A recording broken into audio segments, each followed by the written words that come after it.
Hey, salut tout le monde, les amis, bienvenue à Momentum sans frontières. J'espère que vous allez bien et que vous avez passé une très très belle semaine. Je suis encore dans la joie de vous retrouver ce matin pour une nouvelle célébration. Et dans quelques instants, on va avoir le privilège d'écouter le message du pasteur Mathieu Perrault qui va encore nous encourager.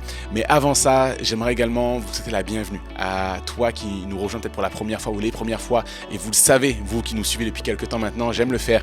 Mais est-ce qu'on peut se transformer en un réel comité d'accueil? Dans les commentaires, dans le chat, bienvenue aux nouveaux, bienvenue à ceux et à celles qui rejoignent Momentum sans frontières. On a des nouvelles personnes qui sont encore inscrites cette semaine sur le site, sur l'église en ligne. Donc n'hésitez pas également, si vous n'êtes pas encore inscrit, vous nous regardez ce matin sur YouTube, à aller sur momentumsansfrontières.com. Inscrivez-vous et il y a tout un super programme qui vous attend. Et j'aimerais également, les amis, vous dire merci dès maintenant pour vos dîmes et vos offrandes. Certains également me posent la question, JM, combien je dois donner, c'est quoi les dîmes, c'est quoi les offrandes? Les dîmes, simplement les 10 premiers pourcents de nos revenus qu'on donne, qu'on offre à Dieu, vraiment parce qu'on croit que c'est également notre appel et ce qu'on est appelé également à lui rendre en tant qu'enfant de Dieu. Et également les offrandes, c'est l'expression de la générosité de ton cœur. Tu veux être généreux, tu veux donner pour quelconque association ou mission ou simplement activité que l'Église peut mener, sens-toi libre de le faire. Donc merci infiniment pour vos dîmes et vos offrandes. Sachez que vous pouvez continuer de donner directement sur monoffrande.fr ou en allant dans la rubrique dîmes et offrandes sur le site Église Momentum ou sinon directement sur Momentum sans frontières. Tu as un petit cœur don, tu cliques dessus. Les amis, il y a un super programme encore qui nous attend cette semaine sur Momentum sans frontières. Je vais aller rapidement sur le programme afin qu'on puisse vivre ensemble cette célébration ce matin. Mais dès demain, vous le savez, chaque premier lundi du mois à 20h, il y a un live dans le groupe Le Coin des Motards. Alors si tu es un motard, je te donne rendez-vous demain directement dans le groupe Le Coin des Motards et également sur YouTube. On sera en live, il y aura un message qui sera apporté, un podcast avec le pasteur Jérémy Poulet intitulé « La route est belle si ». 3 petits points. Si tu veux en savoir plus, je te donne rendez-vous dès demain soir à 20h. Également, mardi, donc après-demain à 20h, on aura un moment spécial, prière. Mardi soir à 20h, il n'y aura pas de podcast, mais ça va être un temps spécial prière. Si tu souhaites qu'on prie pour toi, quel que soit ton besoin, quelle que soit l'épreuve, quel que soit ce que tu traverses en ce moment, je t'invite mardi soir à 20h à te connecter sur Momentum sans frontières. Il y aura un live spécial prière. À 19h, donc juste avant, si tu souhaites faire de Momentum sans frontières ton église locale, tu peux également venir à l'apéro. Et je t'invite vraiment à venir à cet apéro de bienvenue à 19h. Sache que chaque mercredi à 6h, il y a le rendez-vous avec Nirine, femme de prière. Et là, ça va être un temps pour prier pour notre appel à 6h du matin pour les femmes. Connecte-toi, il y a un temps pour prier pour les appels. Sache également que vendredi soir, il y aura un live intitulé pour le groupe Célibataire Only, l'influence de nos ex. On peut être célibataire aujourd'hui, mais nos ex peuvent avoir une certaine influence sur notre vie. Donc qu'est-ce que je fais de ça? Comment dealer avec ça? Rendez-vous vendredi soir à 20h. Les amis, sans plus tarder, j'aimerais vous laisser avec le pasteur Mathieu Perrault qui va nous prêcher encore un super message ce matin. Mais avant ça, j'aimerais vous laisser avec l'équipe de louanges qui va nous conduire dans un temps de cœur à cœur avec Dieu. Et juste après ce temps de louange, on va se retrouver avec un message qui va être prêché par le pasteur Mathieu Perrault qui s'intitule...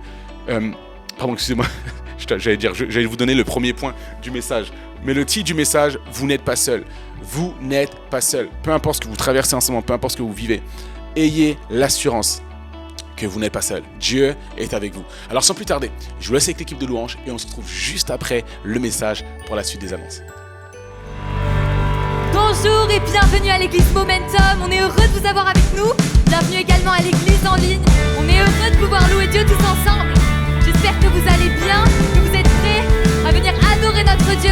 Ce matin, on veut se rappeler de ce qu'a fait Jésus à la croix. On veut se rappeler qu'il a triomphé, qu'il a pris nos péchés, nos maladies et tous nos problèmes. Alors simplement qu'on puisse taper des mains ensemble et déclarer tout ça pour louer notre Dieu. On y va ensemble? Oui, Dieu combat pour nous, Dieu est avec nous. Il a triomphé, oui, il a triomphé. Nous ne tremblerons pas, nous tiendrons debout. Jésus, tu es là. Frappe des mains.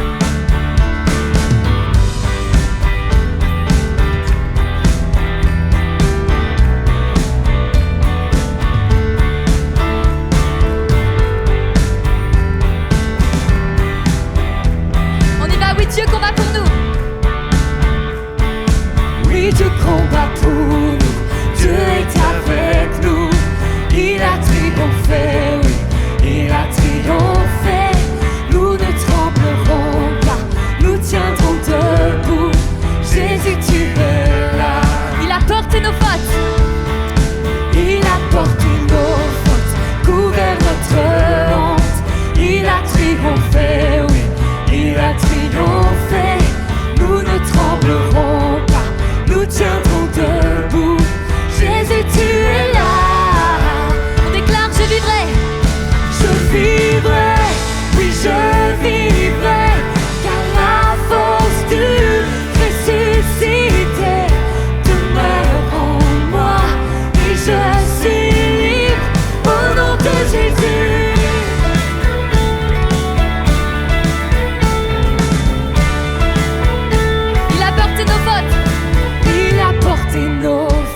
peut déclarer, oui, Dieu combat pour nous. Il repousse les ténèbres. On sait que Dieu a tout accompli à la croix, mais maintenant notre part à nous, c'est d'avoir la foi et d'y croire, de prendre position ce matin.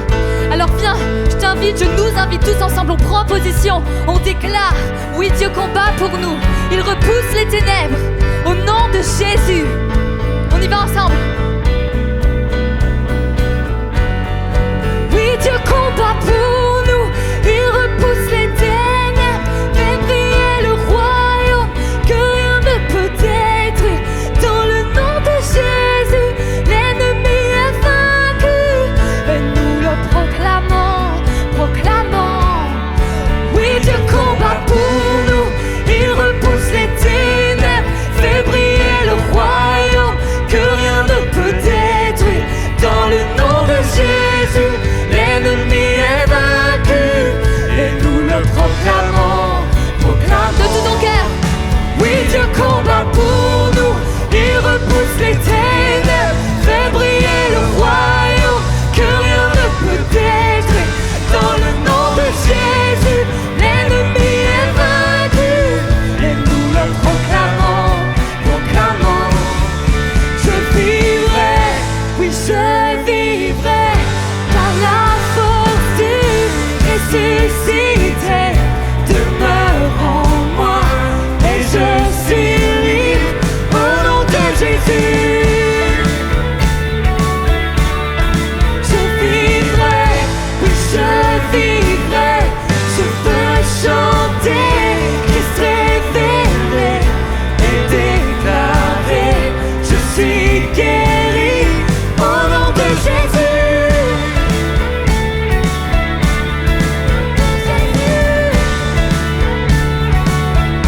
Au nom de Jésus. Au nom de Jésus.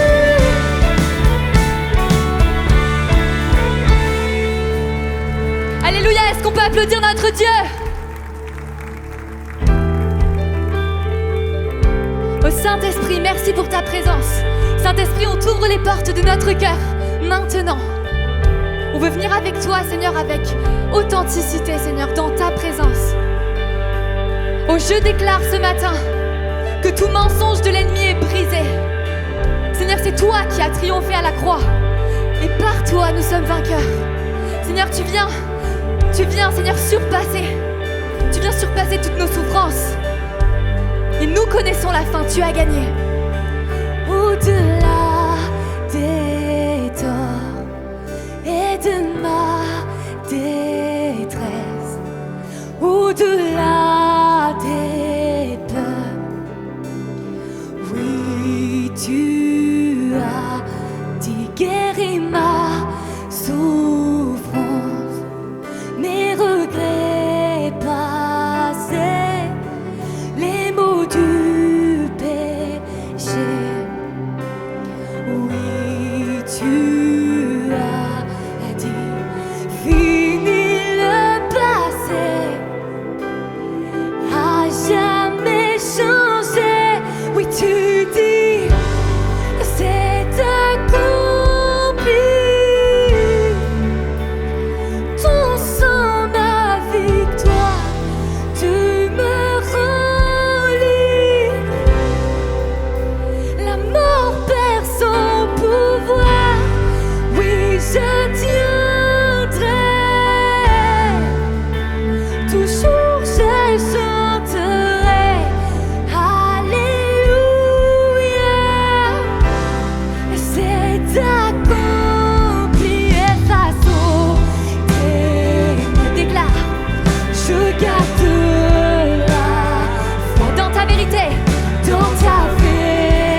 Jésus, tu es là dans ce lieu, dans ce lieu. Nous élevons nos voix vers toi, vers toi. Tu es digne, Jésus. Oh, élève ta voix à ta place. Élève ta voix. Dis merci Seigneur, tu as tout accompli. Merci. J'ai gagné Seigneur parce que tu as gagné. Je le crois Seigneur en ton nom. Au nom de Jésus. Au nom de Jésus. Alléluia. Tu es digne de gloire, Seigneur. Sois là. Tu es digne de gloire, Jésus. J'aime ta présence, mon Dieu. J'aime ta présence, Jésus.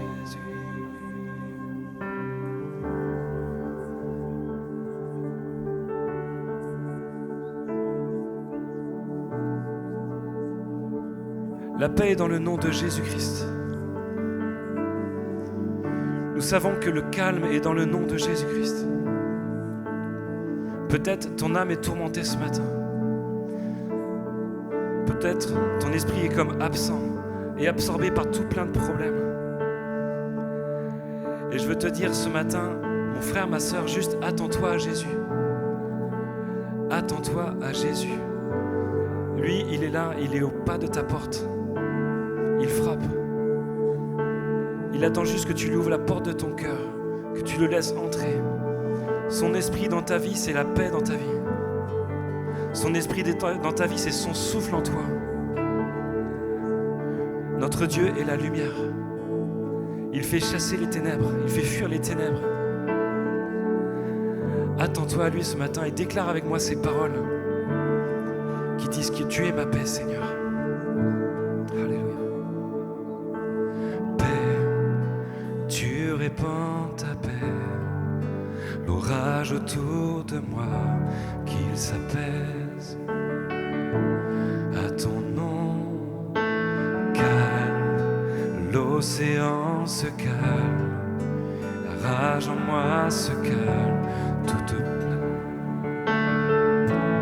À ton nom, déclare Jésus, Jésus, Jésus. Tu fais trembler les ténèbres, Jésus, Jésus. Fais taire la peur, Jésus, Jésus. Tu fais trembler les ténèbres, Jésus, Jésus. Souffle, souffle, que ces eaux revivent et que ces poumons chantent. Et encore, je louerai toi. Je louerai, déclare Jésus. Jésus, Jésus. Tu fais trembler les ténèbres. Jésus, Jésus. Fais taire la peur. Jésus, Jésus. Tu fais trembler les ténèbres. Jésus, Jésus. Déclare encore. Jésus, Jésus, tu fais trembler les ténèbres. Jésus, Jésus, fais taire la peur. Jésus, Jésus, tu fais trembler les ténèbres. Jésus, Jésus. Allez, chante-le, ton nom. Ton nom, la lumière qui a confondu l'enfer. Ton nom n'est jamais terrassé. Ton nom est vivant et pour toujours élevé. Ton nom n'est jamais terrassé. Ton nom,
Alléluia. J'aimerais qu'on reste dans ce moment, juste un instant. Est-ce qu'on peut garder nos yeux fermés? Il y a quelque chose que nous devons vivre ce matin.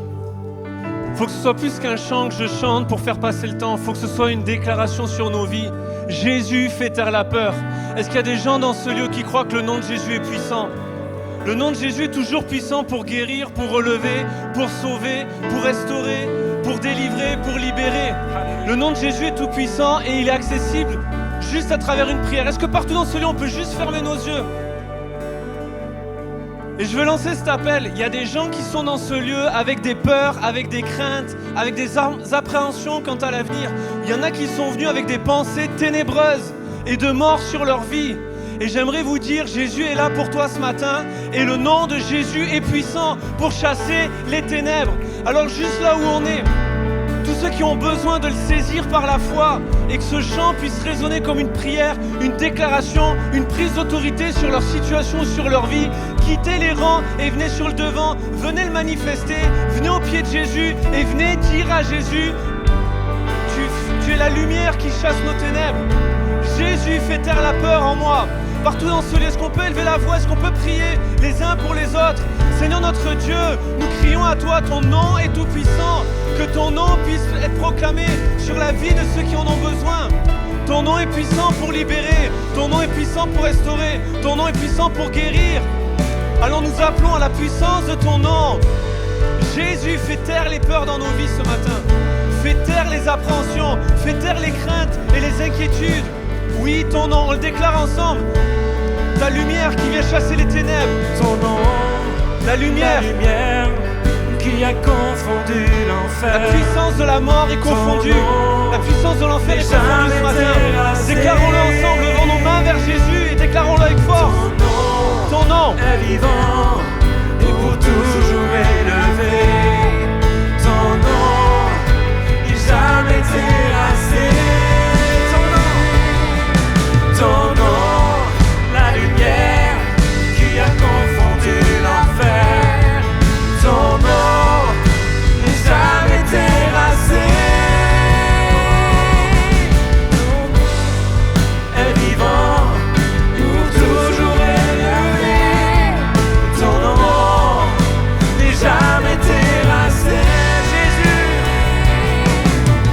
Jésus, Jésus, tu fais tomber les ténèbres. Jésus, Jésus, fais taire la peur.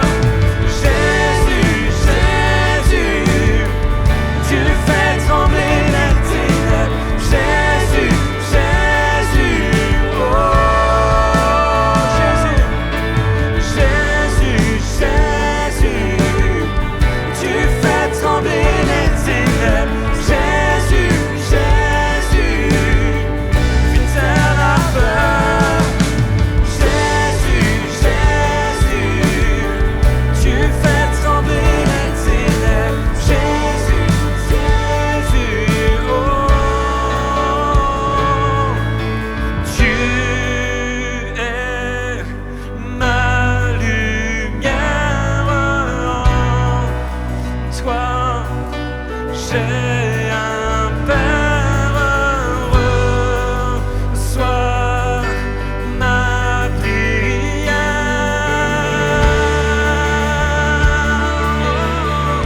Tu es ma lumière, tu es ma lumière. En toi, j'ai un Père heureux.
taire nos peurs ce matin. Fais taire la peur. Alléluia. Jésus, Jésus, tu fais trembler les ténèbres. Jésus, Jésus.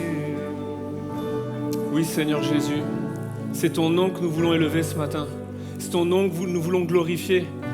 Parce que ton nom est au-dessus de tout autre nom. Ton nom seul est digne de louange. Seigneur, c'est toujours dans le nom de Jésus que les malades sont guéris, que les cœurs brisés sont restaurés. C'est toujours dans le nom de Jésus, ni par force, ni par puissance, mais seulement par ton esprit, que les situations peuvent se débloquer ce matin. Et Seigneur, nous sommes bien insuffisants pour toutes ces choses, mais ton nom est suffisant pour agir dans chaque situation. Ton nom est tout puissant pour intervenir là où les situations sont désespérées pour les hommes. Toi, tu demeures tout puissant. Tu es le Dieu de l'impossible. Et nos louanges et nos actions de grâce, notre adoration monte vers toi parce que tu es Dieu et que tu es notre Dieu, que tu es Seigneur et tu es notre Seigneur. Alors que ton nom soit béni, Jésus, que ton nom soit glorifié. Amen. Est-ce qu'on peut acclamer le roi des rois?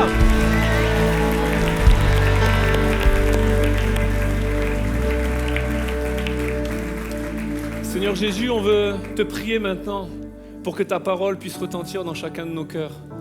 Seigneur, je suis bien incapable pour toutes ces choses, mais c'est toujours ton esprit qui convainc, d'esprit qui convainc de péché, de justice et de jugement. C'est toujours dans le nom de Jésus que les situations sont débloquées.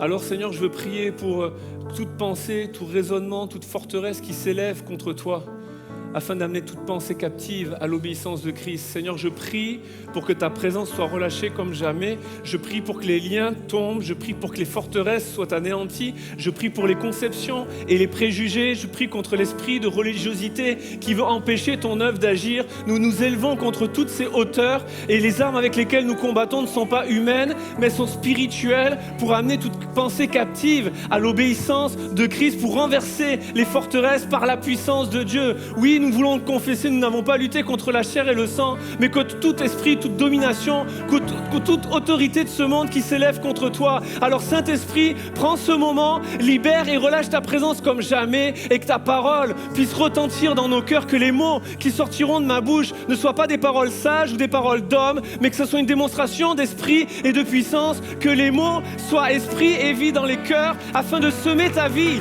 dans le nom de Jésus. Amen. Amen.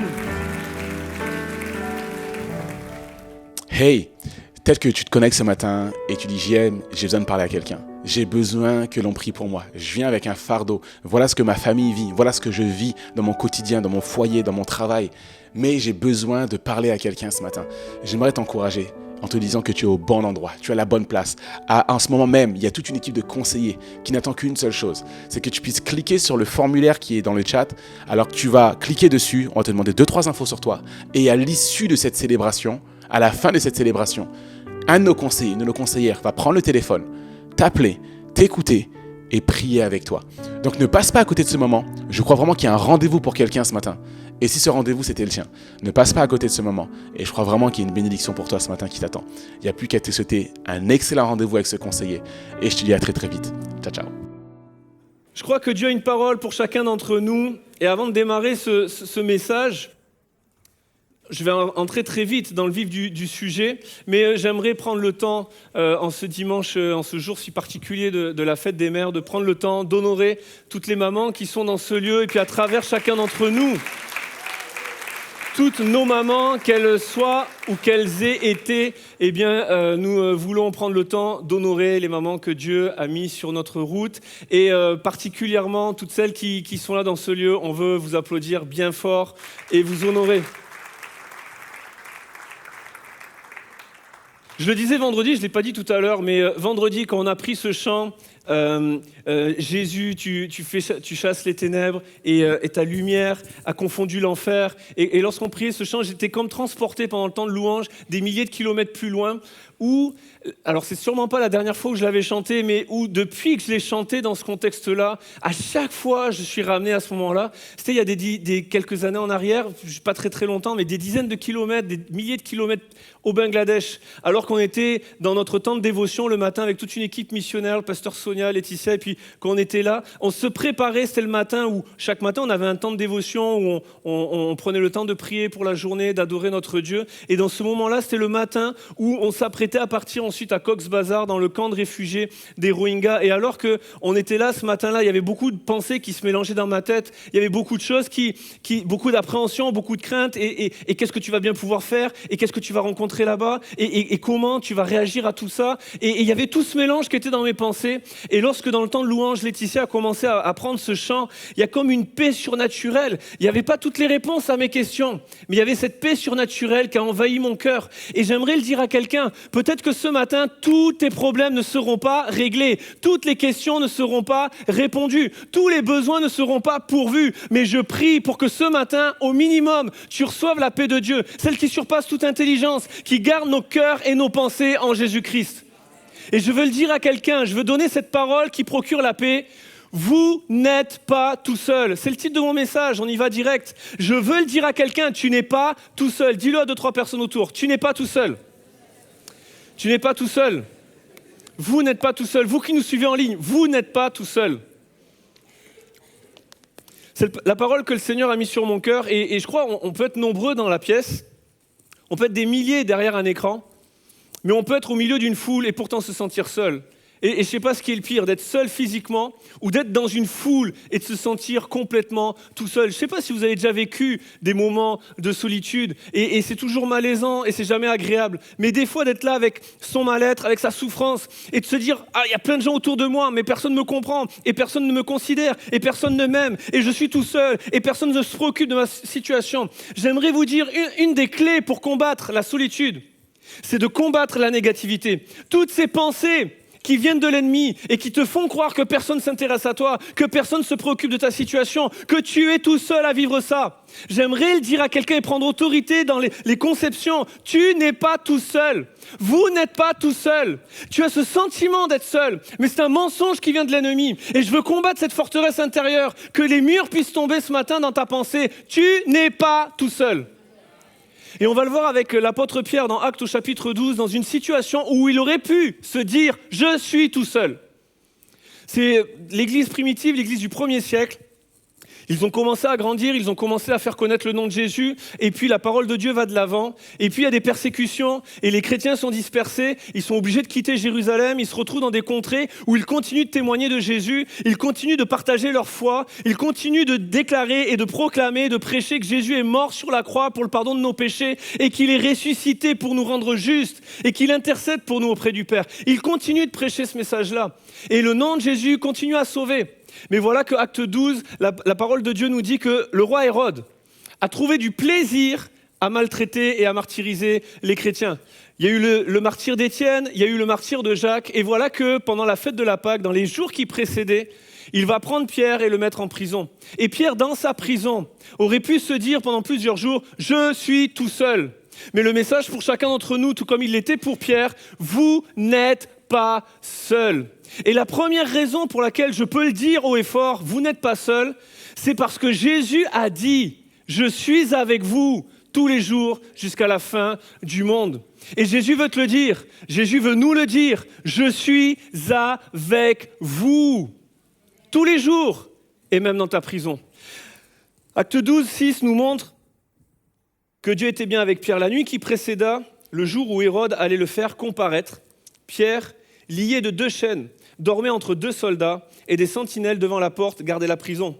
Et voici, un ange du Seigneur survint et une lumière brilla dans la prison. L'ange réveilla Pierre en le frappant au côté et en disant « Lève-toi promptement ». Et les chaînes tombèrent de ses mains. Et l'ange lui dit « Mets ta ceinture et tes sandales ». Et il fit ainsi. L'ange lui dit encore « Enveloppe-toi de ton manteau et suis-moi ». Pierre sortit et le suivit, ne sachant pas que ce qui se faisait par l'ange était réel. Et il s'imaginait avoir une vision. Lorsqu'ils eurent passé la première garde, puis la seconde, ils arrivèrent à la porte de fer qui mène à la ville et qui s'ouvrit d'elle-même devant eux. Ils sortirent et s'avancèrent dans une rue. Aussitôt, l'ange quitta Pierre. Voyez-vous, Pierre était dans une situation désespérée au vu des hommes, mais elle ne l'était pas pour Dieu. Pierre se retrouve en prison et personne ne peut plus rien pour lui. La situation, le contexte est compliqué. Pierre se retrouve seul, mais Dieu est avec lui. Et là où je le vois, c'est que Pierre est dans une prison et que dans la prison, il trouve le moyen de dormir. Je ne sais pas s'il y a des gros dormeurs parmi nous. Et il y a des gens, ils ont cette capacité incroyable de dormir, peu importe. Moi, j'ai une de mes filles que je ne vais pas nommer, qui est capable de s'endormir sur sa chaise en plein concert. Comme ça. Et elle dort. Et profondément. Il n'y a pas de... Je ne sais pas si vous êtes des gros dormeurs, mais je ne sais pas pour vous. Moi, je vais me confesser ce matin. Ce sera thérapeutique pour moi, mais si je suis à la place... Alors, je sais que devant, il y a parmi les filles, et il y a des pasteurs qui sont là. Ils sont en train de chercher à savoir qui c'était. Voilà, elle s'est auto-accusée toute seule, merci Nawel. Et donc, vous me faites perdre le fil de mon message. Et donc, Pierre était dans la prison. Et oui, si je suis à la place de Pierre, moi je vais me confesser, je ne suis pas en train de dormir dans la prison, les amis. Je serais en train de râler et de râler encore. Et je pense que je serais encore en train de râler dans le texte. Parce que, je ne sais pas pour vous, mais si je suis à la place de Pierre, mais Seigneur, tu fais quoi ? Seigneur, je parle de toi. Je confesse que tu es vivant. Je confesse que tu es mort et ressuscité. Je proclame ton message. Ça sert à quoi que je sois en prison ? Fais-moi sortir. Je dois prêcher ça. Et je serai en train de râler. Je serai en train de lutter avec Dieu et de dire, mais Seigneur, c'est pas juste. Et regarde, je suis tout seul dans la prison. Bon, la dernière fois, il y avait Jean, mais là, regarde, je suis tout seul. Et l'église, qu'est-ce qu'ils font ? Et Pierre, non. Pierre dormait dans sa prison. Je ne sais pas dans quelle prison tu peux te trouver, dans quelle situation tu peux te trouver.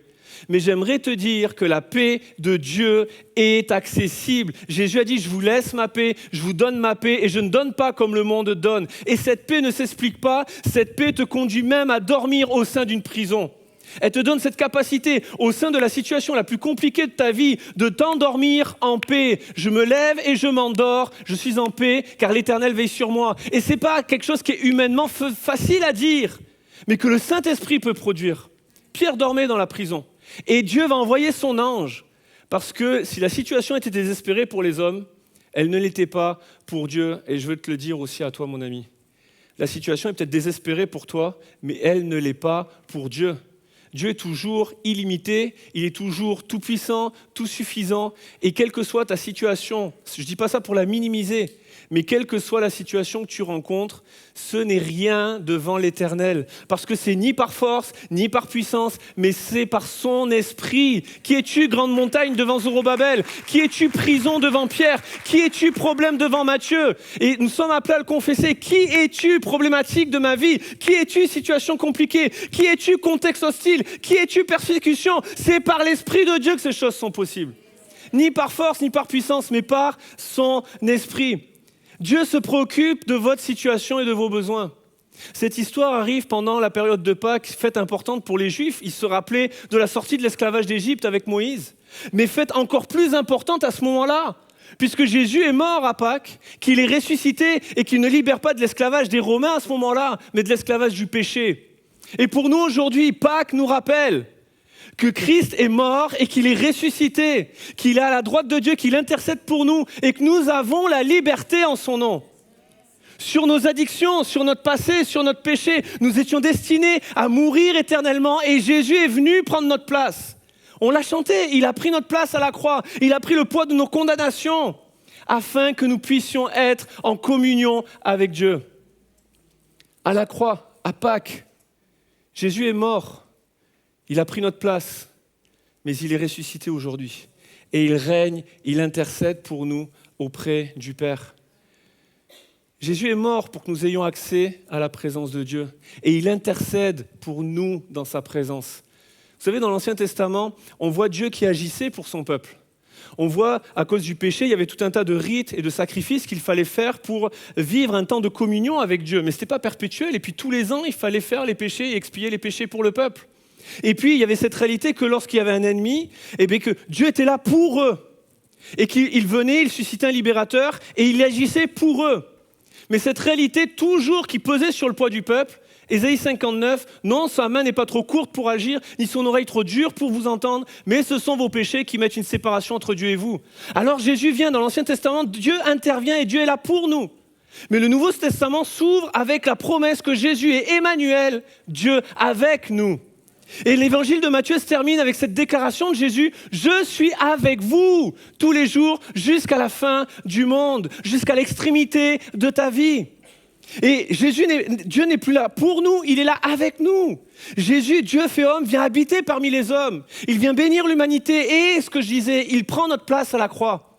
Et à la croix, avant de mourir, alors qu'il prend sur lui le poids de nos péchés, cette séparation entre Dieu et nous, Jésus lui-même va dire ce cri qui va déchirer le ciel. « Mon Père, pourquoi m'as-tu abandonné ?» À la croix, alors que Jésus prend sur lui le poids de nos péchés, le poids de cette séparation avec Dieu, lui, le Fils unique de Dieu, lui qui n'avait jamais péché, se retrouve abandonné du Père, pour nous, pour notre place, à notre place. Et ce cri qui monte, « Père, pourquoi m'as-tu abandonné ?» Pour que chacun d'entre nous, nous ne soyons plus jamais abandonnés du Père. Pour que chacun d'entre nous puissions appeler Dieu notre Père. Et quand bien même ton père, ta mère t'abandonnerait, Dieu dit, moi l'Éternel, je ne t'abandonnerai pas. Il n'y avait qu'une chose qui pouvait mettre une séparation, c'était le péché. Jésus a réglé le problème du péché. Il est mort pour cela. Il est ressuscité pour que nous ayons accès à sa présence. Pour que plus jamais nous ne soyons privés de sa présence. Et il fait mieux encore aujourd'hui. Avant, dans l'Ancien Testament, l'Ancienne Alliance, Dieu pour nous. Jésus arrive, Dieu avec nous. Mais aujourd'hui, Dieu vit en nous. Il nous donne son esprit. Et nous sommes le temple du Saint-Esprit. Et le Saint-Esprit habite en nous. Dieu a fait de notre corps, il a rempli toute sa plénitude. Et puis, il habite corporellement en nous. Il est en nous, il vit en toi. Nous avons bien plus encore. Et nous avons accès à sa présence. Alors oui, je le redis, même dans ta situation compliquée, Dieu est là avec toi, tu n'es pas seul. Dieu est là avec toi dans ta prison, dans ta situation.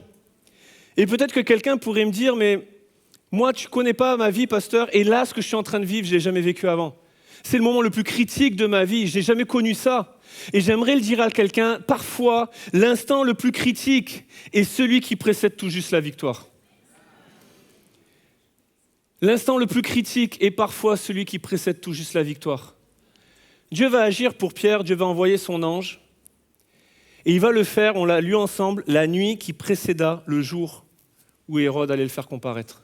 Pierre va rester plusieurs jours dans la prison, des jours peut-être de questionnement, des jours peut-être de... On n'a pas ça, moi je sais ce qu'il y aurait eu dans ces jours-là à sa place, mais on ne les a pas, on sait juste que Pierre dormait dans la prison la nuit décisive, la nuit qui précède le jour où il doit comparaître, la nuit qui précède le jour où son sort va être scellé.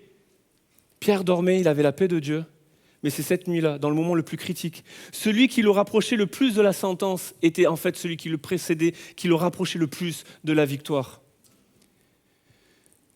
Et j'aimerais vous dire, peut-être que tu traverses l'instant le plus critique de ta vie, mais c'est sûrement celui qui précède la victoire. C'est sûrement le dernier moment avant la victoire. Et en fait, humainement, on a ça dans la vie de l'être humain, et notamment dans la période de l'accouchement pour une femme.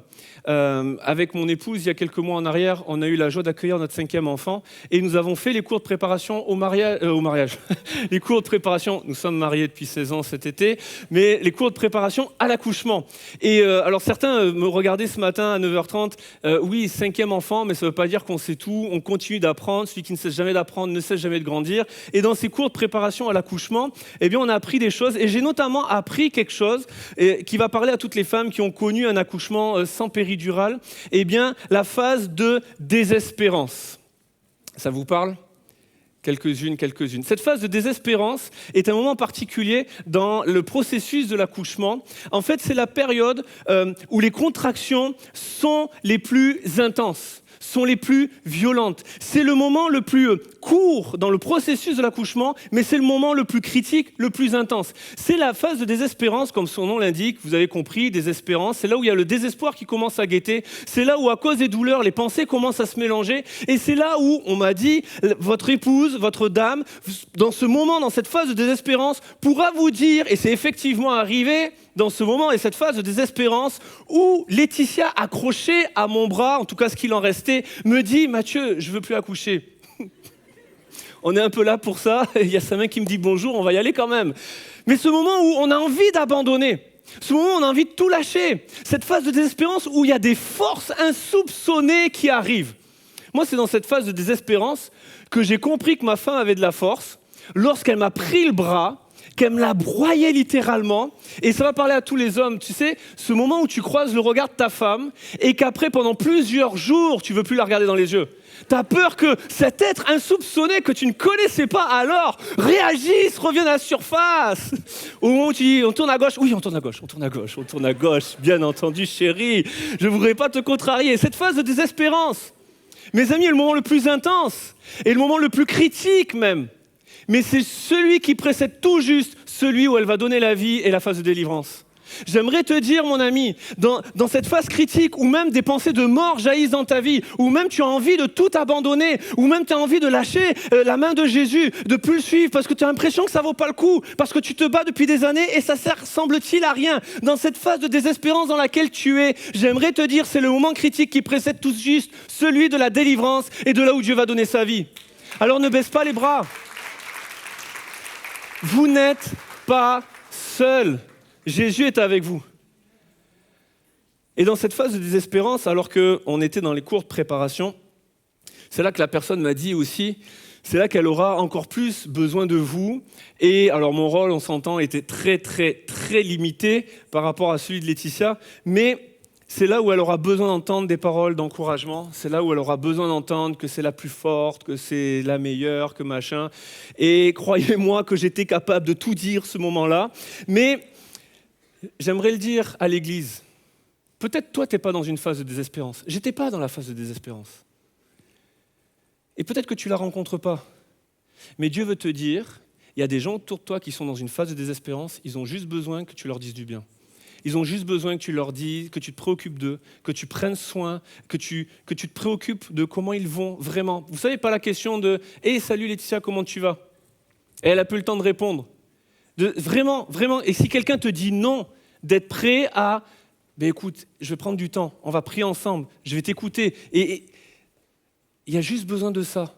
Mes mots n'étaient pas magiques, ils n'étaient pas remplis de puissance, il n'y avait pas une foule pour applaudir, il n'y avait rien du tout de tout ça, et je me sentais bien fragile et bien petit par rapport à ce qui était en train de prendre place, mais la réalité, c'est que c'était suffisant. Et il y a des gens aujourd'hui qui sont à côté de vous, ils n'ont pas besoin de plus que d'entendre « Je suis content de t'avoir vu ce matin ». Dieu veut te bénir, Dieu t'aime, Dieu se préoccupe de ta situation, tu n'es pas seul. Jésus est là avec toi tous les jours jusqu'à la fin du monde. Et ça, tout le monde, on est capable de le dire. Tout le monde. Et c'est l'invitation que Dieu a pour nous, parce que deux valent mieux qu'un. Paul l'écrivait aux Corinthiens en prenant une image pour l'Église, c'était celle dans 1 Corinthiens 12 du corps de Christ. Et il va dire, nous sommes membres les uns des autres. Et il va dire, dans un corps, la main ne peut pas dire au pied, j'ai pas besoin de toi. Et puis, le corps sans le pied n'est plus le corps tout entier. Et le pied tout seul n'est pas le corps. Et on est membres les uns des autres.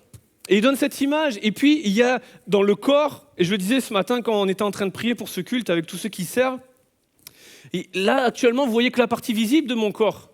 Mais ce qui fait que mon corps a de la vie, c'est parce qu'il y a plein de choses invisibles. Les cellules, les artères qui font passer le sang, tout ce qu'il y a dans les poumons, et puis les os, le squelette qui fait que le corps tient debout. Il y a toute cette partie invisible. Et des fois, il y a des choses qu'on ne voit pas, qui ne se voient pas, mais on fait partie du corps de Christ. Et nous sommes membres les uns des autres. Ce n'est pas parce que tu ne vois pas ce que lui ou elle fait dans son quotidien, sur son lieu de travail. Et je veux encourager quelqu'un qui a l'impression que ce que tu fais ne se voit pas. Et parce que ça ne se voit pas, ça n'a pas d'importance. Enlève-moi les os ce matin que tu ne vois pas et tout s'écroule et il n'y a plus de Mathieu Perrault. Alors Dieu le voit, Dieu le connaît et Dieu veut le bénir. Tu n'es pas seul. Et même si ça ne se voit pas, tes prières qui montent pour tes frères et sœurs, Dieu les entend, elles montent jusqu'au trône de Dieu. Même si ça ne se voit pas, les heures que tu passes à prier pour tes enfants, pour ton conjoint, pour ton épouse, Dieu l'entend. Et Paul écrivait, « Ayez soin que les membres aient soin les uns des autres. Si un membre souffre, tous les membres souffrent avec lui. Et si un membre est honoré, tous les membres se réjouissent avec lui. » Pierre est en prison, mais l'Église est là pour lui. Pierre est physiquement tout seul en prison, mais spirituellement, il y a une Église qui combat avec lui. Si un membre souffre, tout le monde souffre. Si une église souffre quelque part dans le monde, c'est toute l'église qui souffre. Si un membre se réjouit, c'est tous les autres qui se réjouissent. Et dans le corps de Christ, il n'y a pas de place à l'esprit de compétition. Il n'y a pas de place à l'esprit de « je suis meilleur que les autres ». Non, celui qui veut être grand dans le royaume de Dieu, qu'il soit le serviteur de tous. Il n'y a pas de « oh là là, mais j'ai la plus grosse église, et j'ai le meilleur ceci, et j'ai le plus grand impact, et j'ai le plus… » Non! Si un gagne, c'est le royaume de Dieu qui gagne. Si une église qui grandit quelque part dans le monde, gloire à Dieu! C'est son royaume qui va de l'avant. C'est des âmes qui sont sauvées que nous, on ne pourra pas atteindre. Alors gloire à Dieu pour ce que Dieu fait ailleurs, gloire à Dieu pour ce que Dieu fait ici. Il n'y a pas de compétition. Si un gagne, tout le monde gagne. C'est le royaume de Dieu qui va de l'avant. Et ce n'est pas le corps de Mathieu Perrault, ce n'est pas le corps de l'église Momentum, c'est le corps de Christ, c'est lui qui gagne. C'est son nom qui doit être connu. Dans tout ce que nous disons ou faisons, c'est son nom qui doit être connu par tous les hommes. Mais si un souffre, tout le monde souffre aussi. Quand une église est persécutée quelque part en Inde, en Ukraine, dans un pays en Afrique, en Érythrée, peu importe, si un membre souffre, je souffre aussi. Et la question que je vais me dire à moi-même, c'est Mathieu, lorsque un souffre et que tu ne souffres pas, est-ce que quelque part, tu n'es pas en train de te désolidariser du corps ? Est-ce que quelque part, tu n'es pas en train de t'éloigner un petit peu ? Parce que la réalité spirituelle du corps de Christ, c'est que si un membre souffre, tout le monde souffre avec lui. Pierre est tout seul dans la prison. L'église aurait pu dire et envoyer une lettre à Pierre. Écoute Pierre, il y a un moment donné, il faut écouter les avertissements divins. Martyr d'Étienne, martyr de Jacques, persécution avec le Saul de Tarse. Et puis l'église dispersée. Et puis la famine. Oh, à un moment donné, tu t'arrêtes quand ? Toi et Jean, vous avez déjà été comparaître devant le Sanhédrin, vous avez déjà été accusés. On vous a demandé d'arrêter. Quand c'est que tu t'arrêtes, Pierre, et que tu tires les leçons ? L'église aurait pu faire ça. Pierre aurait pu le faire pour lui-même. Mais la Bible dit, acte 12, 5, Pierre était donc gardé dans la prison et l'Église ne cessait d'adresser pour lui des prières à Dieu. Pierre est tout seul en prison, mais c'est toute l'Église qui souffre. C'est toute l'Église qui est en prière. C'est toute l'Église qui ne cesse, qui fait d'instants de prière et qui ne s'arrête pas de prier pour Pierre. Et de faire monter des prières à Dieu pour Pierre. Et nous voulons être cette Église qui prie pour les autres. Nous voulons être cette Église qui, si un membre souffre, tout le monde souffre avec lui. C'est pour ça qu'au niveau de l'Église, nous voulons être cette Église qui prie et qu'à la fin de chaque célébration, sur le devant, il y a des gens qui sont là pour prier pour tous ceux, toutes celles qui en ont besoin. Et encore à la fin de cette réunion, pour tous ceux, toutes celles qui en auront besoin, approchez-vous, il y a des équipiers de prière, ils sont là pour prier avec et pour vous. Pour porter vos fardeaux, si des fois ça devient compliqué de prier et que vous-même vous n'avez plus la force, il y a des gens qui peuvent dire « je vais prier pour toi ».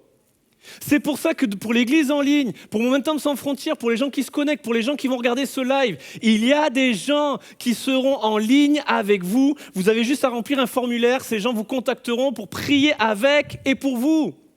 C'est pour ça que dans l'église, il y a une équipe d'intercession qui à chaque réunion prie et intercède pour chacun d'entre nous, afin que la parole de Dieu puisse pénétrer le plus profond de nos cœurs, que l'Esprit de Dieu puisse accomplir son œuvre et ce qu'il a prévu d'avance.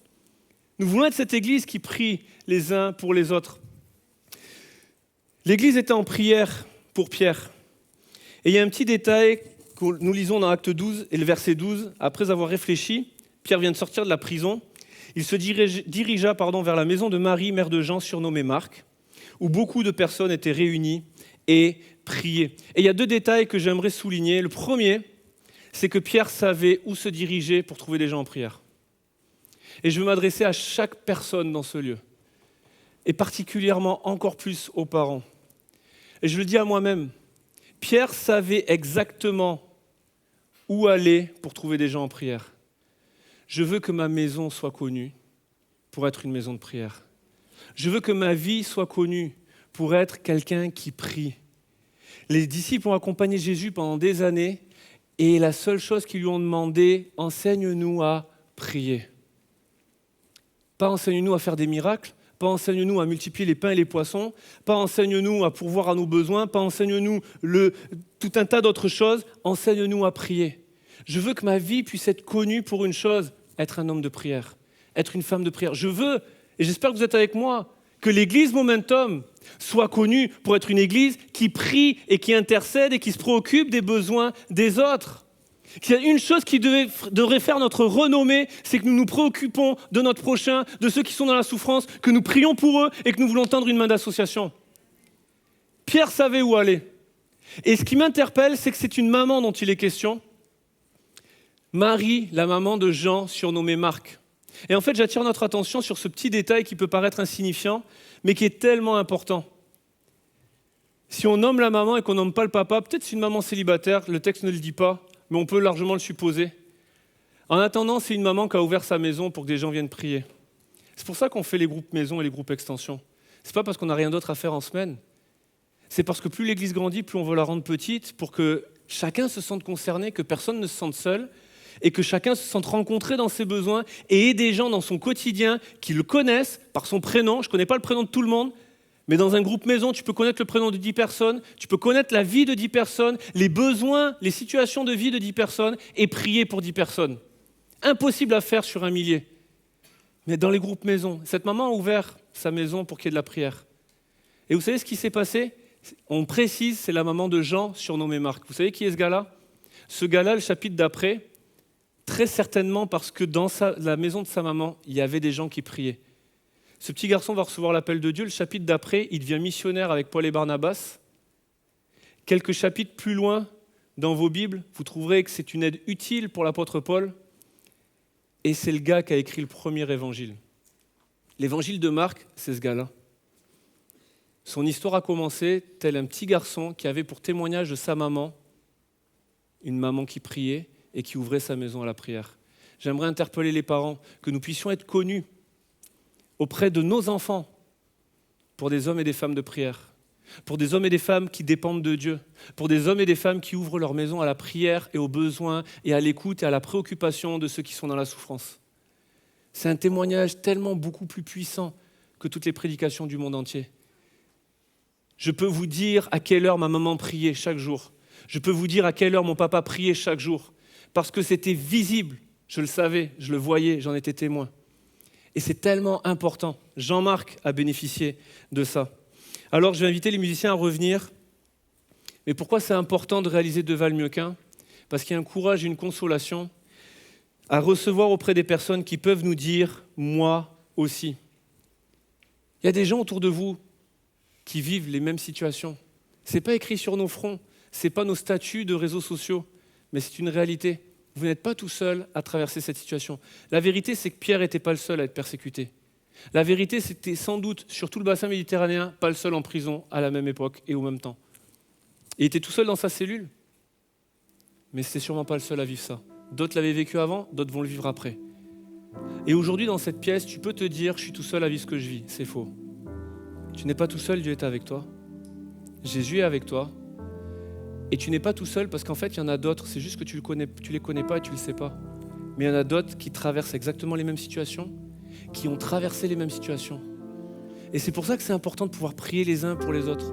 C'est pour ça que c'est important de pouvoir partager nos besoins et de porter les fardeaux les uns des autres. Que nous ayons cette disposition de cœur, quand la réunion finit, pas de partir très vite, mais de pouvoir connecter les uns avec les autres et d'être de ceux qui prennent soin les uns des autres, qui ont de la préoccupation pour ceux qui nous entourent. L'Église était en prière et il y a de la consolation et du courage à trouver auprès des personnes qui peuvent te dire « moi aussi ». C'est pour ça que nous faisons tout ce que nous faisons au niveau de la famille et de l'accompagnement de vie. On pourrait très bien marier les gens, faire la cérémonie, que Dieu vous bénisse et au revoir.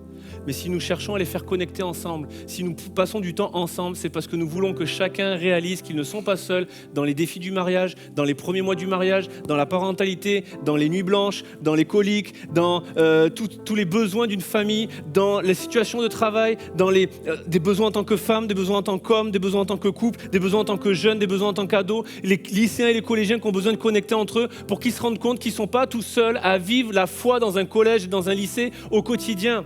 C'est pour ça que nous faisons tout ce que nous faisons, pour abattre ce mensonge et cette forteresse qui te dit tu es seul. C'est faux, tu n'es pas seul. Il y a une église qui est là pour toi. Jésus est là avec toi. Le Saint-Esprit vient en chacun d'entre nous. Et nous voulons être cette église qui prend soin les uns des autres. Maintenant, je pourrais prêcher encore pendant 3 quarts d'heure sur ce sujet-là. Mais la réalité, c'est que ça ne servirait pas à grand-chose. Parce que la Bible nous dit, l'amour est répandu dans nos cœurs par le Saint-Esprit. Alors, on va faire cette prière à Dieu tout simplement à travers un chant. Saint-Esprit, je veux un souffle nouveau sur ma vie. Je veux un souffle nouveau pour réaliser ta présence à mes côtés dans ce que je vis. Et je veux un souffle nouveau pour être ravivé dans mon amour les uns pour les autres. dans ma préoccupation et mon souci de m'occuper des autres. Et j'aimerais juste l'illustrer avec un objet très simple. Je l'ai déjà utilisé, mais je vais le réutiliser. C'est important ce matin. Je pense que vous avez tous un jour commandé une pizza. Et lorsque vous commandez une pizza et que le livreur arrive, vous attendez tous à voir la boîte. Je pense que si vous voyez le livreur arriver avec la pizza 4 fromages qui dégouline le long de son bras, en plein été, et qui vous dit « voilà votre pizza », je pense que vous n'êtes pas content. Je pense que vous le faites repartir. On s'attend tous, quand le livreur arrive, à voir la boîte, n'est-ce pas? Mais si quand tu ouvres la boîte, il n'y a pas la pizza à l'intérieur, tu rappelles le livreur et les plus spirituels, vous prierez pour lui. Mais la réalité, c'est qu'on s'attend à voir la boîte, mais ce qui donne de la valeur à la boîte, c'est la pizza qu'il y a à l'intérieur. Le monde attend la révélation des fils de Dieu. Le monde s'attend à ce que dans une église, il y ait des gens qui prient. Le monde s'attend à ce que quand tu as Jésus et que tu dis que tu aimes les gens, ils s'attendent à avoir l'amour. Mais ce qui fait que tu peux le faire, ce qui fait qu'il y a de la valeur dans tout ce que nous faisons, dans tout ce que nous disons, ni par force, ni par puissance, mais par son esprit. Ce qui donne de la valeur à toutes nos actions, ce qui donne de la valeur à espoir, et on va en parler dans un instant, ce qui donne de la valeur à nos prières, ce qui donne de la valeur à nos prédications, à nos réunions, ce qui donne de la valeur à nos rassemblements dans les maisons, c'est parce qu'il y a le Saint-Esprit qui est là avec nous. Les gens s'attendent à trouver de l'amour, mais l'amour est répandu dans nos cœurs par le Saint-Esprit. Alors tous ensemble, comme un seul homme, j'aimerais vous inviter à vous lever. Et on va faire cette prière. Saint-Esprit, à travers ce chant, je veux un souffle nouveau. Vous n'êtes pas seul. Jésus est avec vous, mais l'Église est là aussi. Alors juste là où on est, est-ce qu'on peut tendre nos mains un instant avant d'entonner ce chant avec l'équipe? Seigneur Jésus, nous avons besoin de toi. Saint-Esprit, nous avons besoin de toi ce matin.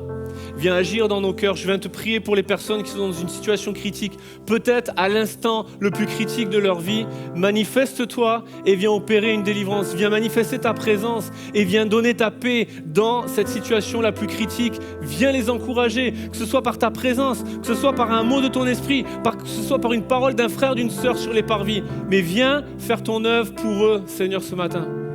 Et je te prie pour nous en tant qu'Église, que nous puissions être une Église connue pour prier les uns pour les autres, pour prendre soin les uns des autres, pour mettre du soin dans nos relations les uns avec les autres.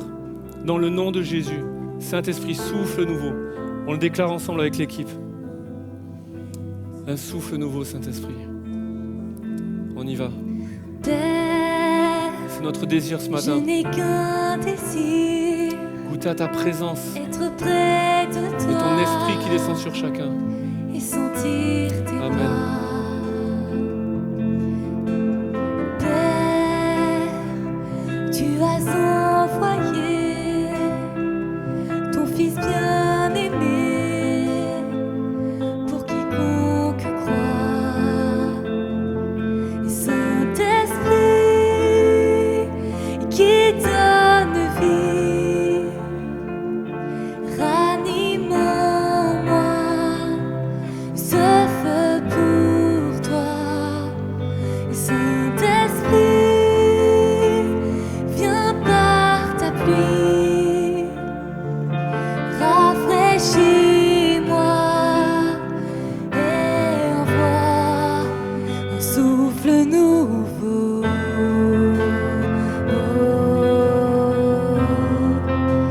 Un souffle nouveau.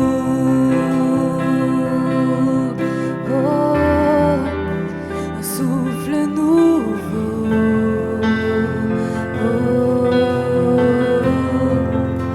Un souffle nouveau.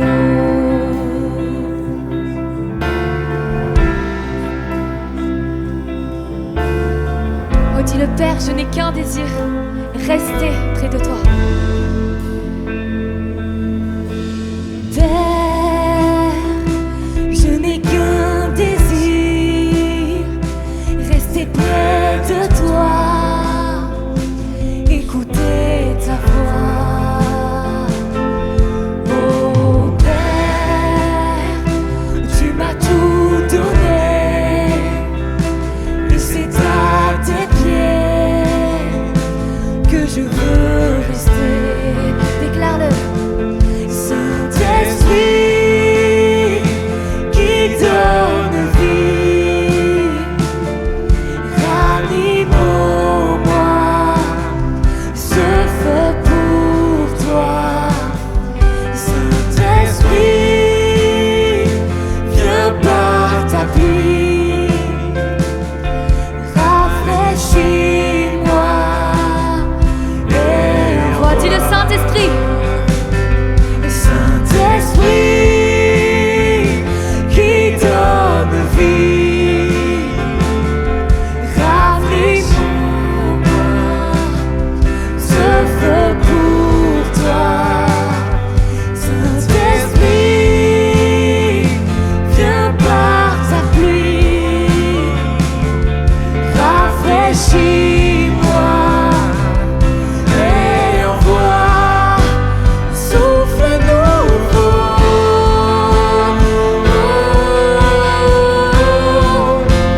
notre Dieu, nous te remercions pour ta présence ce matin. Continue ton œuvre à travers nos vies. Que ton action ne s'arrête pas à ces moments, mais qu'elle se poursuive jour après jour. Oui, viens consoler, restaurer, encourager par ta douce présence ce matin et par les mots que tu laisseras dans le cœur des uns et des autres, de ceux qui vivent une situation critique, qu'ils puissent être convaincus de ta douce présence dans leur vie. Je te prie pour nous en tant qu'Église. Tu nous as demandé que dans la fin des temps, de veiller, de prier, parce que l'amour du plus grand nombre se refroidira. Et notre prière ce matin est toute simple. Saint-Esprit, renouvelle en nous ce feu pour toi et pour les gens autour de nous. Oui, ton amour est répandu dans nos cœurs par le Saint-Esprit. Saint-Esprit, fais ton œuvre en chacun d'entre nous.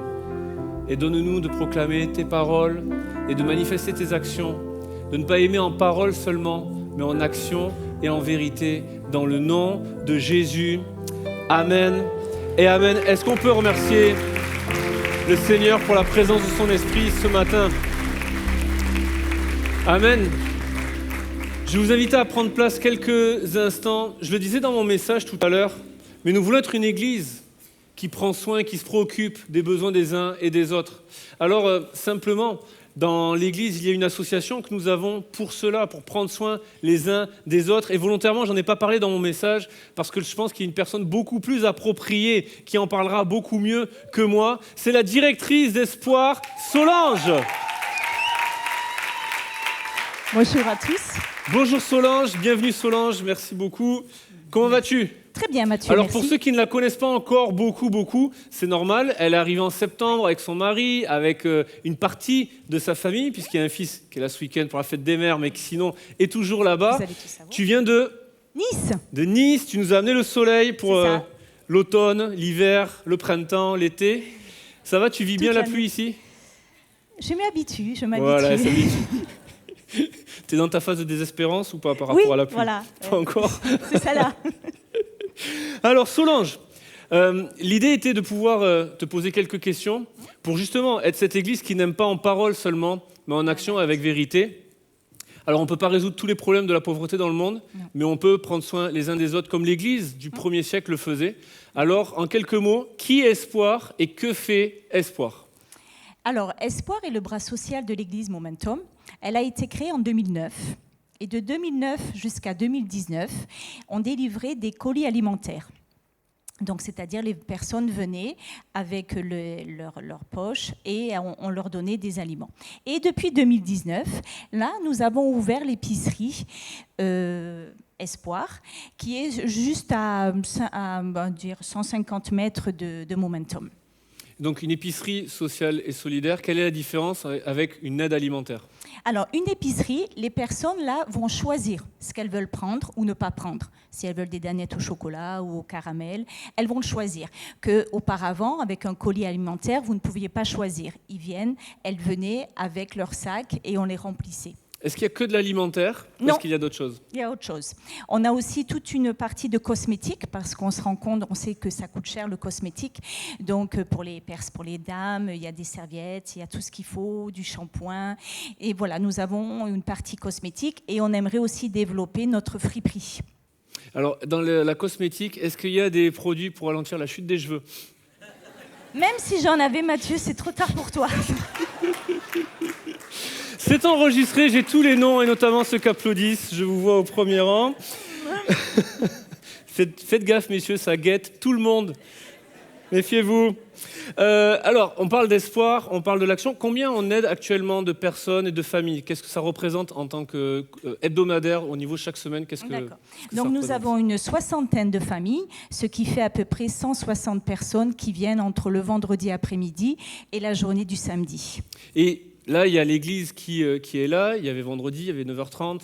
Il y a tous ceux qui vont regarder le culte en ligne. Mais si tu avais un mot à dire et à adresser aux gens qui composent l'église locale Momentum Bordeaux, ça serait quoi ? Nous sommes là pour vous. Souvent, les gens me disent, tu sais Solange, moi je ne viendrai pas parce qu'il y a des personnes qui ont plus besoin que moi. Et moi, c'est juste une période où là, c'est un peu difficile. Mon mari a perdu son travail et là, j'ai besoin de me retourner. Et donc, je veux vous dire, non, c'est pour vous. On est là pour vous aussi, même si c'est pour un temps, ça peut être 6 mois, 3 mois, mais que vous puissiez venir vers nous pour pouvoir avoir cette aide-là, qui est très importante. Alors, ça peut être une aide momentanée. Est-ce Oui. que c'est forcément, ça doit s'installer dans la durée? Comment ça se passe? On perd son travail, on a juste besoin de 2 semaines. Est-ce qu'on peut venir te voir? Tout à fait. Ok, Oui, donc ça vous peut être pouvez. ponctuel. Ça peut Et être ponctuel. pour ceux dont la situation, je dirais, s'installe entre guillemets dans le temps, alors bien sûr, on ne fait pas de l'assistanat, mais est-ce qu'on les accompagne uniquement avec l'aide ou est-ce qu'il y a d'autres choses pour accompagner les foyers? Donc, une épicerie aussi, sa spécificité, c'est qu'il va y avoir aussi des ateliers. Donc, à Espoir, depuis des années, il y a eu des ateliers sur la mise en valeur, prendre soin de soi, être toujours bien pour se sentir bien, de s'aimer aussi. Nous avons fait aussi des ateliers de cuisine, comment gérer son budget.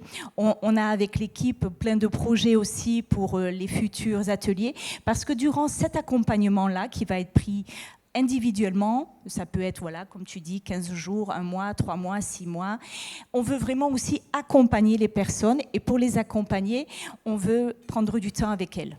Ok, merci Solange. Alors tu parlais de 2009, 2019, et là on arrive à une étape importante avec de nouvelles perspectives, Oui. un nouveau projet. Est-ce Oui. que tu peux nous en dire plus? Oui, nous allons déménager. Là, actuellement, donc, nous étions juste un peu plus bas. Nous allons déménager et c'est vrai qu'avec le conseil d'administration d'Espoir, nous nous sommes questionnés à savoir, est-ce qu'on continue à être encore en locataire ou alors on envisage de faire le pas, le grand pas, qui est de pouvoir acheter un local. Donc voilà, je veux vraiment que vous puissiez penser à nous et prier pour ça, parce que c'est vrai qu'il y a un local qui est là, et on doit prier pour le cœur de notre banquier. Non, voilà, pensez à nous à ce niveau-là, parce que c'est vrai que mettre un loyer pour qu'après, dans quelques années, si on doit partir, tout sera perdu, c'est dommage. Donc là, voilà, c'est un grand pas qu'on a envie de faire, qui est de pouvoir acheter notre local. Alors il faut bien être conscient que derrière un local, c'est des possibilités aussi. C'est pas juste avoir 4 murs et un toit, c'est qu'en fonction du local, ça nous offre d'autres possibilités pour les différents projets et les différents ateliers, etc. Donc, bien sûr, comment on peut aider? Prier pour ça. C'est pas juste une équipe qui est là, c'est quand une équipe fait, c'est nous qui faisons. Et donc, tout à l'heure, on prendra le temps d'honorer une partie de l'équipe. Il y avait une partie vendredi et une tout à l'heure. Mais on peut aider au niveau de la prière, le soutien au niveau spirituel, mais on peut aider aussi financièrement. Dis-nous en plus. Voilà, nous allons avoir le dimanche 12 juin. Ah, c'est trop tôt, c'est trop tôt, Ah, c'est pardon, trop tôt. Et oui, en fait, je veux qu'on puisse donner la possibilité. Pardon, ça fait 3 fois, hein, ça fait beaucoup pour moi. Ouais, t'as vu ça? Non, excusez-moi. Oui, alors déjà, je vais rebondir sur ce que tu viens de dire. On a aussi besoin de bénévoles. Parce que là, depuis 1 mois et demi, nous aidons une dizaine de familles ukrainiennes. Mais là, nous allons en avoir plus. Donc, ça veut dire qu'on va devoir ouvrir un autre jour. Et donc là, j'ai besoin de bénévoles, parce que c'est vrai que c'est toute une... On ne le mesure pas, hein, mais c'est toute une organisation. Hein. Aller chercher la nourriture, les personnes qui seront là pour mettre en rayon, ensuite les personnes qui seront là pour accueillir les bénéficiaires. Donc là aussi, c'est vrai qu'on a besoin, j'ai besoin de vous pour avoir plus de bénévoles, même si j'ai une super équipe qui grandit et qui est là. Mais aussi, c'est parce que ça sera en semaine, donc c'est vrai que je sollicite des personnes qui ont du temps en semaine pour venir nous aider. Alors, on peut aider spirituellement, on peut aider humainement, et aussi, on peut participer à ce projet financièrement. Qui dit local, dit projet d'achat et toutes ces choses. Alors, ce week-end et le week-end prochain, on voudrait vous inviter à juste une simple levée de fonds. Normalement, sur les chaises qui sont devant vous, sur le dossier, vous avez des enveloppes comme ça, Espoir. Et en fait, dans un instant, l'équipe d'accueil passera avec des panières pour tous ceux qui peuvent déjà donner aujourd'hui. Mais l'idée de la levée de fonds, c'est aussi de pouvoir dire, la semaine prochaine, peut-être que vous n'avez pas là sur vous, vous pouvez le faire via le site internet, il y a tout ce qu'il faut derrière avec le RIB, mais vous pouvez aussi prendre l'enveloppe, préparer cette semaine et le ramener la semaine prochaine et le mettre directement dans les troncs qui sont sur les côtés pour participer à cette levée de fonds. On ne peut pas tous être présents en semaine et aider, on peut tous prier et on peut tous participer financièrement. Donc les enveloppes, utilisez-les pour cela. Et tout à l'heure, pendant le temps des annonces, pas maintenant, mais dans le temps des annonces, les panières passeront, ce qui vous laisse le temps pour l'instant de le préparer. Alors, on a parlé du nouveau local, et il y a aussi une date importante qui arrive, qui fait la vie aussi d'espoir, qui permet de collecter des fonds ailleurs et pas juste dans l'église. Est-ce que tu peux nous en dire plus sur ce projet ? Oui, tout à fait. Donc, depuis quelques semaines, on vous a mis l'annonce, donc la course des héros. Alors, qu'est-ce que la course des héros ? C'est pour des personnes qui peuvent marcher comme courir. Donc, ça sera le dimanche 12 juin. Donc, chaque coureur ou marcheur, on les appelle des héros, ils vont avoir une cagnotte. Et cette cagnotte, pour pouvoir commencer à courir ou à marcher, il faut qu'ils aient reçu une certaine somme, 250 €. Et par la suite, après, il y aura la journée où ils vont marcher, courir. Et donc, toute la collecte qui va être faite, ça sera pour espoir. Alors, ce qui est important aussi de souligner, c'est que cette formule, qui est très très bien, c'est aussi pour vous, si vous voulez auprès de vos collègues de travail, auprès de votre famille, de les solliciter en disant, écoute, on a vraiment eu une association qu'on a envie d'aider, et c'est Espoir. Donc, écoute, si tu veux, va sur le site et tu vas pouvoir aider et mettre de l'argent pour qu'il y ait de plus en plus de coureurs, et tout cet argent sera pour Espoir. Alors, c'est important de préciser qu'on n'a pas l'argent si on gagne la course. Je l'ai fait plusieurs fois, je l'ai fait l'an dernier, j'ai jamais gagné. Et en fait, c'est juste un prétexte, la course, pour pouvoir faire connaître son œuvre. Il y a la lutte contre la mucoviscidose, la lutte contre le cancer du sein, il y a plein d'autres causes comme ça, associatives. Et donc, ça permet de collecter des fonds et de faire connaître le cœur de l'Église pour les autres à travers cette course des héros. Donc vraiment, je rejoins Solange et je vous encourage. Vous avez le lien du site internet, partagez la cagnotte, partagez surtout la cause autour de vous et pas à l'église. On va soutenir la levée de fonds et le local, mais on n'a qu'un seul portefeuille. Et par contre, la cause de Espoir et de ce que nous faisons, c'est aussi pour le partager autour de nous, collègues de travail, voisins, familles, etc. Et pour cela, il y aura un moyen très simple aussi de le faire. Tout ce qu'on a partagé là avec Solange a été aussi enregistré sur une courte vidéo avec Piou et toute l'équipe qui sera mise en ligne sur les réseaux sociaux. Et dès qu'elle sera en ligne, moi je vous encourage, ça ne coûte rien, c'est un clic, partager et hop, de pouvoir le partager sur nos réseaux sociaux et de pouvoir la communiquer aussi à nos proches, à nos amis, à la famille, aux collègues de travail pour faire connaître la cause d'Espoir. Et le 12 juin, que vous marchiez ou couriez ou pas du tout, c'est aussi un moment de communion fraternelle. Si vous avez envie de voir Solange marcher et peut-être la pousser à courir, venez nombreux. Mais c'est aussi l'occasion de découvrir des gens qui ont un cœur pour les autres. Et c'est toujours inspirant de rencontrer ce type de personnes-là. Merci beaucoup, Solange. Merci à toi. Merci. Alors, je vais t'inviter à rester avec moi. Mais on voulait aussi que vous puissiez comprendre que Espoir porte un visage. Et ces visages, c'est plusieurs visages. C'est le visage de tous ceux qui sont bénévoles et qui servent semaine après semaine. Il y avait une partie vendredi, il y avait une partie à 9h30. C'est une troisième partie qui est là. Et je vais les inviter à nous rejoindre sur l'estrade, s'il vous plaît. On peut les applaudir bien fort pendant qu'ils nous rejoignent.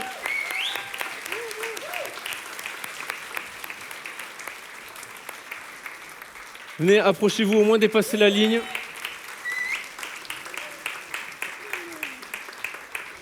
Juste dépasser la ligne, hop. On veut prendre le temps de les honorer, on veut aussi prendre le temps de prier pour eux. Alors, si vous voulez bien, on va juste se lever un instant.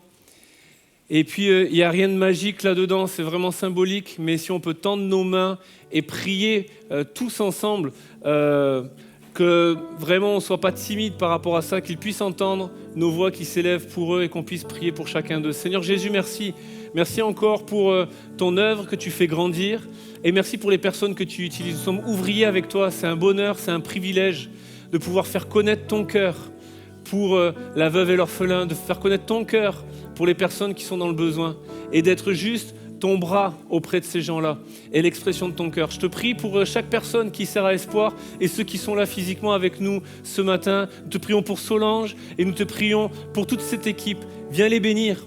viens renouveler leurs forces, viens les renouveler et viens pourvoir aussi à chacun de leurs besoins. Viens les renouveler leurs forces et viens les renouveler avec d'autres équipiers. Seigneur, nous te prions, devant nous, il y a beaucoup de projets, c'est tes desseins qui s'accomplissent. Et tes desseins, ils subsistent à toujours. Alors nous te prions pour le local, ouvre la porte que personne ne pourra fermer.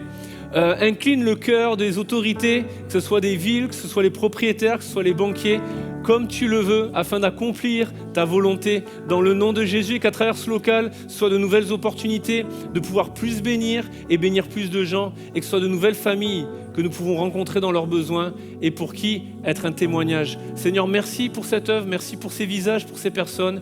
Merci pour les familles que nous pouvons aider. Viens encore les bénir dans le nom de Jésus. Amen. Est-ce qu'on peut les applaudir une dernière fois? Hey, merci au pasteur Mathieu Perrault pour ce super message intitulé « Vous n'êtes pas seul ». C'est tellement bon de se rappeler que Dieu est avec nous. Et parfois, on peut se sentir vraiment loin de lui, on peut se sentir découragé. On peut avoir l'impression que Dieu est loin de nous. Mais Dieu dit dans sa parole qu'il est fidèle et il sera avec nous jusqu'à la fin du monde. Alors merci encore au pasteur Mathieu Perrault pour ce super message. Les amis, je le rappelle, le programme de cette semaine, demain soir, le coin des motards à 20h, mardi soir, live spécial prière. Si tu as besoin de prière, connecte-toi mardi soir. Et également mercredi matin à 6h avec Nérine, un rendez-vous pour vous mesdames à 6h du matin. Vendredi soir également, célibataire only, l'influence de nos ex. Merci d'être présent chaque semaine lors de nos lives, nos différents événements sur Instagram, sur YouTube, mais surtout sur Momentum Sans Frontières. Également, si tu souhaites t'impliquer sur Momentum Sans Frontières, sache que c'est possible. Tu peux t'impliquer. T'écris un mail à moi directement et je vais te répondre. Donc sur jmmourier@eglismomentum.com et je te reviens rapidement. Merci encore pour vos dîmes. Merci pour vos offrandes. C'est parce que vous êtes généreux que tout ce qu'on fait, ça prend du sens et surtout, on peut le faire réellement, concrètement. Donc merci infiniment pour vos dîmes et vos offrandes. Les amis, il n'y a plus qu'à vous souhaiter une excellente semaine. Partagez autour de vous l'information que Dieu est avec vous, que vous n'êtes pas seul. Si cette semaine tu rencontres quelqu'un qui a besoin d'être encouragé, rappelle-lui que Dieu est avec elle. Passez une excellente semaine et je vous dis à dimanche prochain. Bye bye.